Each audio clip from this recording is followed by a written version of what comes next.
بسم الله الرحمن الرحیم. وطن و ایران از یار است یا اغیار یا هر دو، مصیبت از مسلمان است یا کفار یا هر دو. همه داده وطن خواهی زنند اما نمیدانم وطن خواهی به گفتار است یا کردار یا هر دو.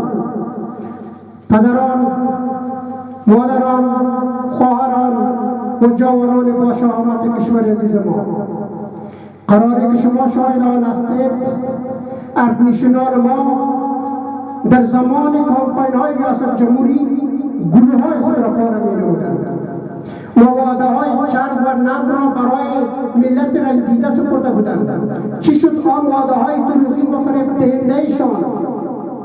نه تنها که ملت را فریب دادند، حتی کسانی که از لقمنان فامیلای خویش برایشان کامپین نمودند اکنون با پرداخت دوباره قرض دست در گریبان هستند.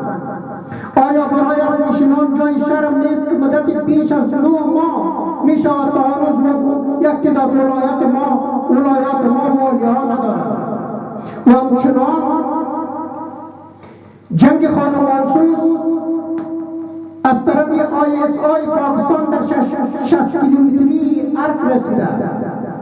همه روزه در داخل شهر کابل اردنشینان و قراردادان هموطنان شریف ما جام شهادت را می نوشند، ولی به تأسف که ما تا هنوز وزیر دفاع نداریم و اردنشینان ما به خاطر تقسیم قدرت با هم کنار نمی‌آیند، زیرا هیچ اعتماد در بینشان وجود ندارد.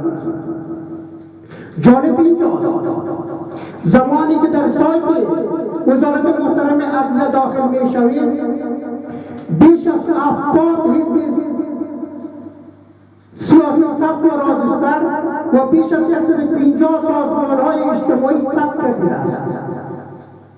این همه مصروفی چی هستند؟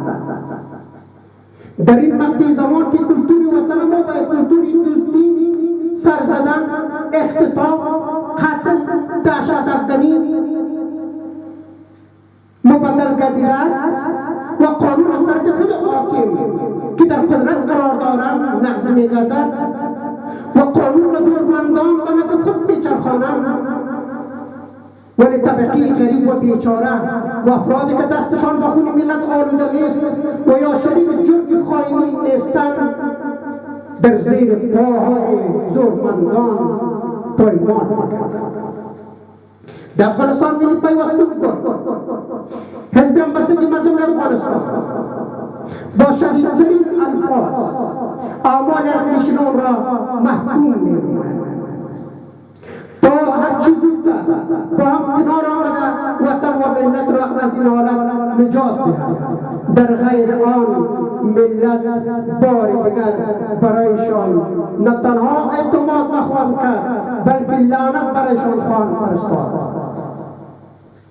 مجد افغانستان همبستگی گفتند که همیشه په مظاهرو کې لاس پورته کوي او رسانیو کې ډېر عالي د انسان حقوق ته دفاع کوي، بالخصوص محترم سیدی غفاري ته چې ډېر با جرأت سره موضع‌گیری لري ستایي.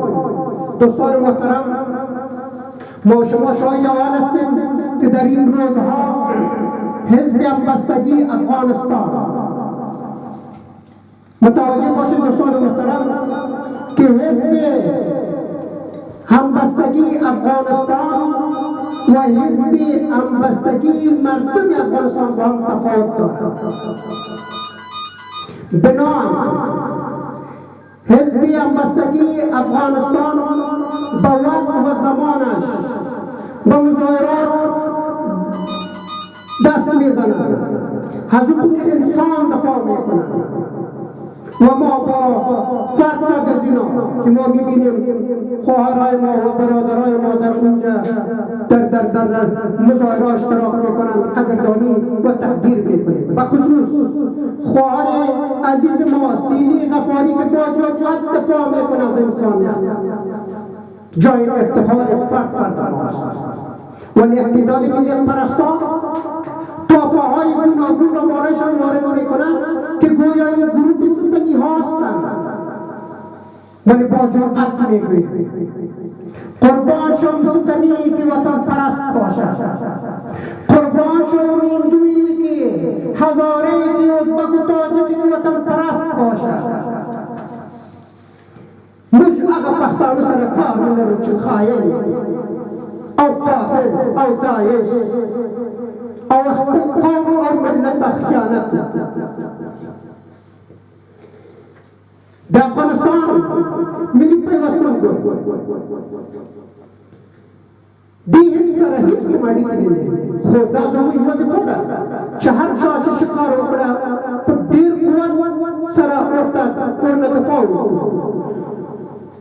دوستانو راځي چې سپینې واقعیتونه ووایو.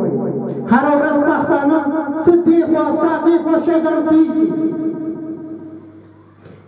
آیا پښتانه یعنی قاتل، یعنی بے سواد، یعنی انتحاری، یعنی داعش، یعنی د پاکستان غلامان، یا د میرویس خان او احمد شاه بابا زامن. موږ ته شرم ځای نه ده چې هزاره ورونو، ازبک ورونو، تاجک ورونو تعلیم یافته او باسواد وي او زموږ یو کې د پښتانه د پاکستان غلامان یا فقط خپل وطن ته خیانت کول او وژل او خاین ترین ګاونډي ته خدمت رسول. دا زموږ دنده ده، دا زموږ دنده ده.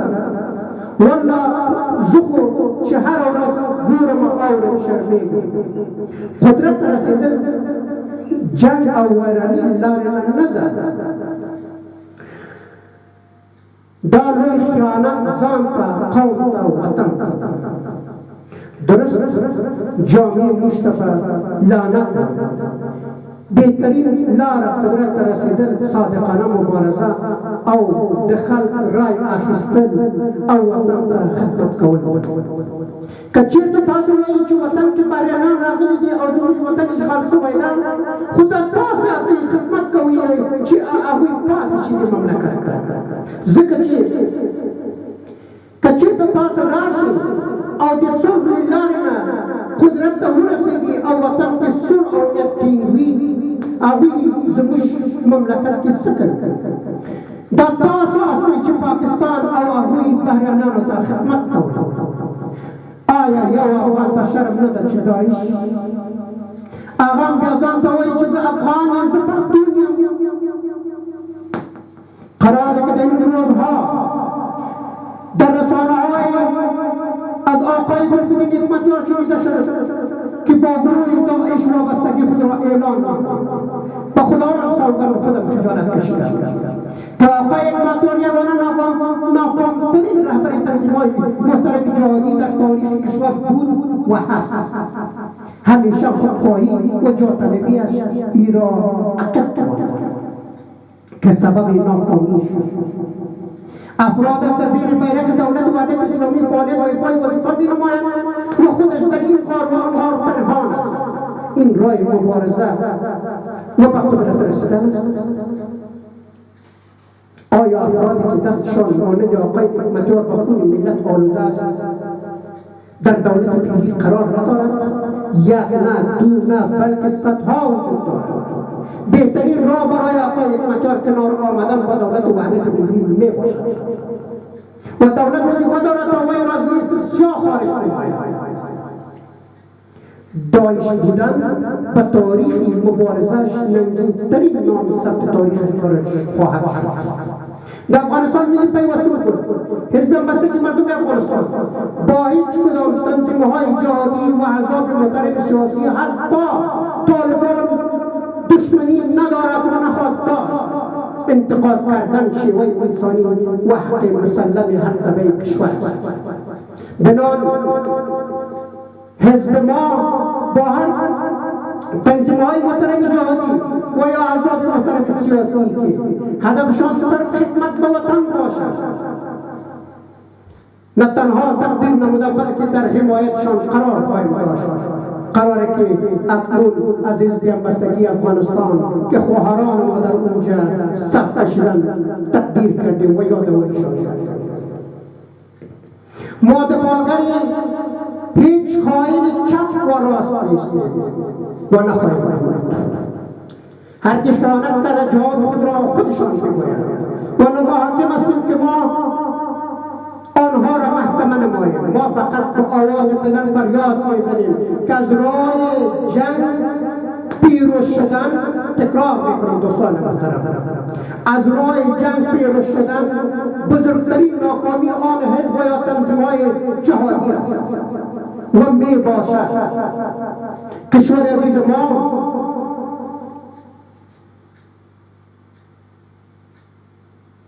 با امید آن روزی که صلح و امنیت در کشور عزیز ما پایدار تا دیگر اشک مادران، پدران، بیوزنان، یتیمان و خواهران ما بیهوده جاری نگردد و من الله توفیق. تشکر دوستان محترم.